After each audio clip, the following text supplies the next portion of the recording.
ایمان کیا ہے؟ الایمان بین الخوف والرجاء، اللہ کی رحمت کی امید بھی رکھنا اور اللہ کا خوف بھی رکھنا، اس کی درمیانی کیفیت کا نام ایمان ہے۔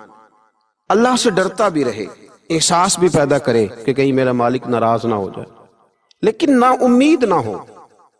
بہت بڑا گناہگار بھی نا امید نہ ہو، یہ سمجھ لے کہ اللہ معاف کرنے والا ہے۔ اللہ کی رحمت کی امید بھی رکھنی ہے، وہ رحیم و کریم بھی ہے اور وہ جبار اور قہار بھی ہے، لیکن اب یہاں رحمت کی بات بھی کر دی، یہاں عذاب کی بات بھی کر دی۔ یہ بھی ہمیں سمجھ آ گئی کہ خوف اور امید کی درمیانی کیفیت کا نام ایمان ہے، تو پھر ان دونوں میں سے بڑی چیز کون سی ہے؟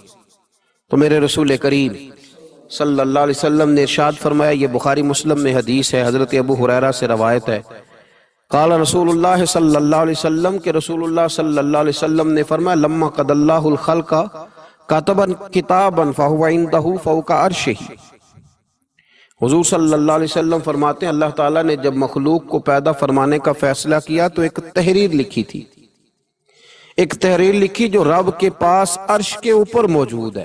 جب مخلوق کو پیدا کرنے کا بھی ارادہ کیا تو ایک تحریر لکھی جو رب کے پاس محفوظ ہے اللہ کے عرش پر۔ وہ تحریر کیا تھی؟ ان رحمتی سبقت علی غضبی، کہ بے شک میرا غضب زیادہ نہیں ہے، میری رحمت ہی زیادہ ہے، اور میری رحمت میرے غضب پر فوقیت رکھتی ہے، وہ بڑی ہے۔ تو یہ تو اس وقت اللہ نے جب مخلوق کو پیدا کرنے کا ارادہ کیا تو اس وقت ہی فرما دیا تھا کہ میری رحمت میرے غضب پر غالب ہے۔ تو اللہ سے ڈرنا بھی ہے، اللہ کی رحمت کی امید بھی رکھنی ہے، لیکن ذہن کے اندر یہ بات ڈال لیں کہ اللہ کا غضب زیادہ نہیں، اللہ کی رحمت ہی زیادہ ہے، وہ فضل ہی زیادہ فرماتا، فضل کرنے کو پسند کرتا ہے۔ حضرت شیخ الحدیث مولانا معراج الاسلام صاحب نے ایک جگہ لکھا ہے کہ کسی نے مجھ سے پوچھا ہے کہ قبر میں صرف یہ پوچھا جائے گا من ربو کا ما دینو کا، یہ پوچھا جائے گا تیرا رب کون ہے، تیرا دین کیا ہے، تو نبی پاک علیہ السلام کے بارے میں دنیا میں کیا کہا کرتا تھا؟ اعمال کا حساب نہیں ہوگا، فرشتے پوچھیں گے تو اتنا پوچھیں گے اور پھر اس کے لیے جنت کی کھڑکی یا دوزخ کا دروازہ معاذ اللہ کھلنے کا فیصلہ ہو جائے گا۔ تو کسی نے پوچھا کہ اتنا کیوں ہے، باقی سارے سوال جواب قبر میں کیوں نہیں؟ تو وہ جواب دیتے ہیں، وہ کہتے ہیں کہ جب قحط پڑ گیا نا بہت سارے علاقوں میں، تو حضرت یوسف مصر کے حکمران تھے، تو باقی جگہوں پہ قحط تھا، آپ نے تو خواب دیکھا اور پھر کچھ گندم آپ نے بچا لی، تو حضرت یوسف علیہ السلام کے پاس بہت سارے لوگ گندم لینے کے لیے پہنچنے لگے، تو آپ نے رستے میں کچھ چوکیاں بنا دی تھی، پولیس والے کھڑے کر دیے تھے سمجھ لیجئے۔ تو ان سے کہا تھا کہ جو آدمی گندم لینے کے لیے آیا اس سے پہلے اس کا نام پتہ پوچھو، بلدیت پوچھو، اور یہ پوچھو کیا لایا ہے، وہ کس چیز کے عوض گندم لینے آیا ہے، پیسے لایا ہے، کوئی اور چیز لایا ہے، یہ پوچھو۔ چوکیاں مقرر کر دیں۔ انتظار تو تھا نا کہ میرے بھائی آئیں گے، وہ آئیں گے، حضرت یعقوب کے بیٹے آئیں گے، انتظار تو بھائیوں کا تھا، اگرچہ انہوں نے بڑی زیادتی کی ہے پر ان کو آنا تو ہے۔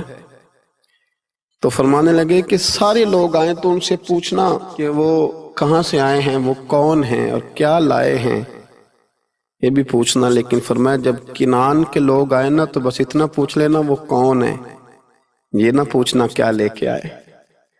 بھائی ہیں نا تو ان کی پردہ پوشی کرنی، ان سے نا بس اتنا پوچھ لینا کہ وہ کون ہیں، وہ اگر بتائیں کہ ہم کنعان سے آئے ہیں تو بس اتنا ہی کافی ہے، ان سے پھر اگلا سوال نہ کرنا۔ تو حضرت شیخ فرمانے لگے، رب فرماتے فرشتو تم نہ جا کے بس اتنا پوچھ لینا قبر میں میرے بندے سے کہ وہ مجھے جانتا ہے نا، اس کا پردہ نہ کھولنا، تم نہ حساب کتاب پوچھنا، بس اتنا پوچھ لینا مجھے اور میرے نبی کو جانتا ہے، اگر وہ کہے جانتا ہوں تو پھر آنے دینا، میدان محشر میں خود پوچھ لوں گا۔ اور مسلم شریف کی حدیث ہے، میرے رسول پاک علیہ السلام فرماتے ہیں اللہ اپنے بندے پر اپنی رحمت کی چادر ڈال کے پوچھے گا، لوگوں سے چھپا کے پوچھے گا، یہ گناہ کیا تھا اللہ میں بھول گیا تھا، یہ والی غلطی کی تھی اللہ میں بھول گیا تھا، یہ بھی تیرا ہی گناہ ہے اللہ میں بھول گیا تھا۔ فرمایا اللہ تبارک و تعالیٰ اس سے اعتراف کراتا جائے گا، وہ جب اعتراف کر لے گا وہ ڈرے گا کہ اب پتہ نہیں میرے ساتھ کیا ہونے لگا۔ تو حضور فرماتے ہیں رب فرمائے گا دنیا میں نے تیری پردہ پوشی کی تھی، جا آج میں نے تیرے گناہوں کو معاف کر دیا۔ تو یاد رکھیں کہ صبح قیامت بھی اللہ تبارک و تعالیٰ کی بارگاہ اپنے بندوں پر فضل فرمائے گی، رحمت فرمائے گی، تو یہاں بھی اس کے کرم کی امید رکھیں۔ وہاں بھی اس کے فضل کی امید رکھیں۔ نبی پاک صلی اللہ تعالیٰ علیہ وآلہ وسلم نے ارشاد فرمایا کہ بہت سارے ایسے لوگ تھے جو جنتر منتر نہیں کراتے، جو کسی طرف توجہ نہیں کرتے، سیاستہ میں حدیث ہے۔ فرمایا قیامت کے دن اللہ تبارک و تعالیٰ حکم فرمائے گا کہ وہ کہاں ہیں جنہوں نے صرف میری ہی ذات پر بھروسہ کیا، تو وہ لوگ کھڑے کیے جائیں گے، اللہ تبارک و تعالیٰ ان سے حساب نہیں لے گا، انہیں بغیر حساب کتاب جنت عطا کر دے گا۔ حضرت عکاشہ بن محسن رضی اللہ تعالیٰ عنہ عرض کرنے لگے، یا رسول اللہ صلی اللہ علیہ وسلم میرے لیے بھی دعا کریں، اللہ مجھے بھی ان لوگوں میں شامل کر دے۔ تو حضور نے فرمایا اللہ میرے عکاشہ کو بھی ان میں شامل فرما۔ پھر ایک اور صحابی کھڑے ہوئے، عرض کی یا رسول اللہ میرے لیے بھی دعا کریں کہ اللہ مجھے بھی ان لوگوں میں شامل کر لے جن کا بھروسہ، جن کی امیدیں صرف اپنے رب کے ساتھ، صرف اپنے اللہ کے ساتھ۔ تو نبی پاک صلی اللہ علیہ وسلم نے فرمایا میں تمہارے لیے دعا کر دیتا ہوں، پر عکاشہ تم پر سبقت لے گیا ہے، عکاشہ آگے نکل گیا۔ تو قرآن مجید فرقان حمید کے اندر اللہ تبارک و تعالیٰ نے ارشاد فرمایا، سورۃ الحجر کی آیت نمبر 49 اور 50، کیا خوبصورت انداز ہے قرآن پاک کا۔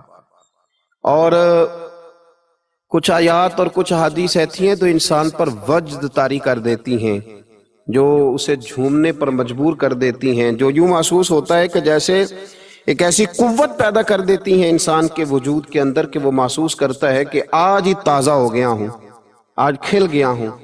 اللہ کریم نے ارشاد فرمایا نبی عبادی انی انا الغفور الرحیم، فرمایا محبوب میرے بندوں کو خوشخبری دے دو کہ میں بڑا ہی معاف کرنے والا اور بڑا ہی رحم فرمانے والا ہوں۔